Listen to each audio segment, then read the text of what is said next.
नमस्कार, tasty delight bye मधुराणीमध्ये सगळ्यांचं स्वागत. तुम्हाला बघूनच समजलं असेल की आज आपण काय बनवणार आहोत. झटपट आणि सोप्या पद्धतीने पापलेटचं कालवण कसं बनवायचं हे आजच्या रेसिपीमध्ये पाहणार आहोत. रेसिपी सुरू करण्याआधी माझी एक तुम्हाला विनंती आहे. तुम्ही जर माझ्या चॅनलला सबस्क्राईब केलं नसेल तर प्लीज सबस्क्राईब करा आणि तुमचे विचार कमेंट्स तर्फे माझ्यापर्यंत पोचवा. तर चला वेळ न घालवता रेसिपीला सुरुवात करूया. हे बघा, मी इथे एक मोठा पापलेट घेतला आहे. कधीही पापलेट घेताना पापलेट दाबून बघायचा. पापलेट हाताला कडक लागला तर समजायचं पापलेट ताजा आहे. त्याचे असे तुकडे करून घेतलेत आणि ते मी स्वच्छ धुवूनही घेतलेत. ते आता आपण मॅरिनेट करून घेऊया. इथे मी अर्धा चमचा हळद घेतली आहे, ती घालून घेऊया. त्यानंतर त्यात 1 चमचा आलं आणि लसणाची पेस्ट घालून घ्यायची. अर्ध्या लिंबाचा रस असा पिळून घालायचा. मॅरिनेट करताना लिंबाचा रस घातला की मासळीला जो वास असतो ना तो कमी होतो. आता हे सगळं हाताने चोळून सर्व तुकड्यांना व्यवस्थित लावून घ्यायचं.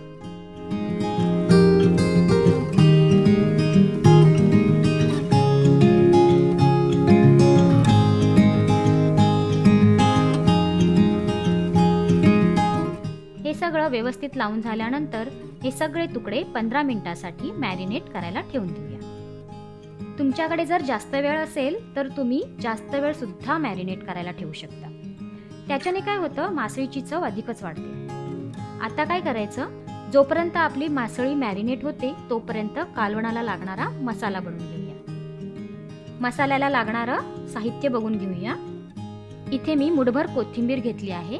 3 हिरव्या मिरच्या घेतल्यात. ह्या मिरच्या जास्त तिखट आहेत म्हणून मी 3 मिरच्या घेतल्यात. 7 ते 8 लसणाच्या पाकळ्या, 1 इंच आलं, 1 टोमॅटो चिरून घेतलाय आणि 2 मोठे चमचे ओलं खोबरं घेतलंय. कपाच्या मापाने मोजलं तर 1/3 कप खोबरं आहे.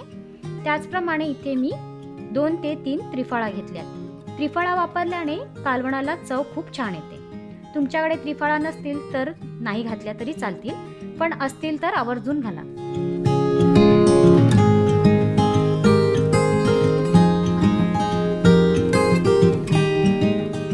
आपण हे सगळं पाणी न घालता मिक्सीमध्ये वाटण करून घेऊया. टोमॅटो घातल्यामुळे पाणी घालण्याची गरज भासणार नाही. हे बघा, वाटण बनून तयार आहे.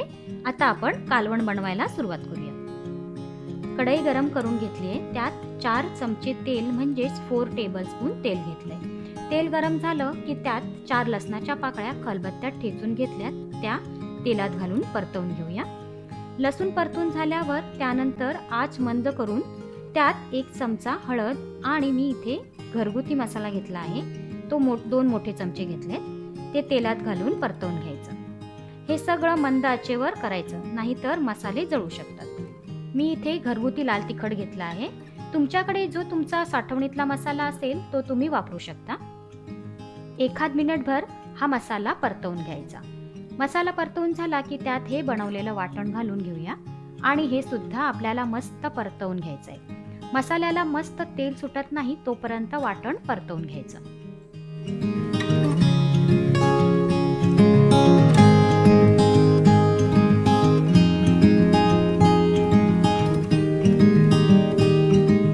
तुम्ही पाहू शकता मसाल्याला मस्त तेल सुटलं आहे.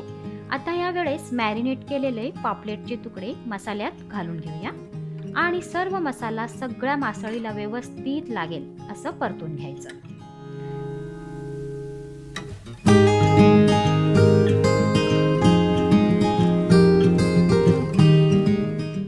सगळं व्यवस्थित परतून झालं की त्यात 1 कप गरम पाणी घालून घ्यायचं. तुम्हाला कितपत कालवण पातळ किंवा जाड हवं आहे तेवढं तुम्ही पाणी घालून घ्या आणि हे सगळं पुन्हा हलक्या हाताने मिसळून घ्यायचं.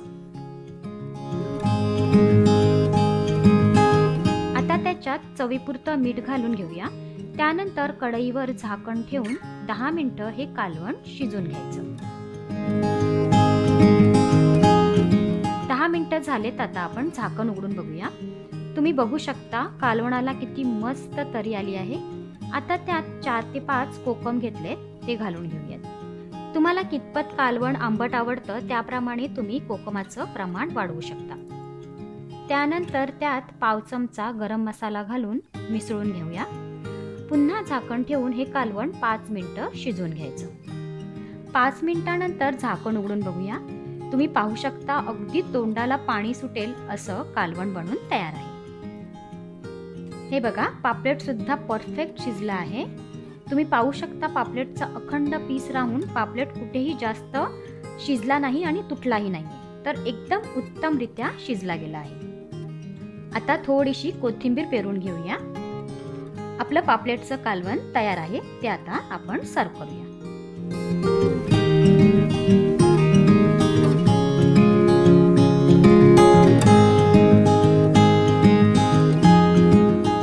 तुम्हाला माझी ही रेसिपी कशी वाटली ते मला कमेंट करून सांगा आणि आपल्या चॅनलला सबस्क्राईब करा. रेसिपी आवडल्यास लाईक आणि शेअर करा. बेल आयकॉनवर क्लिक करायला विसरू नका. धन्यवाद.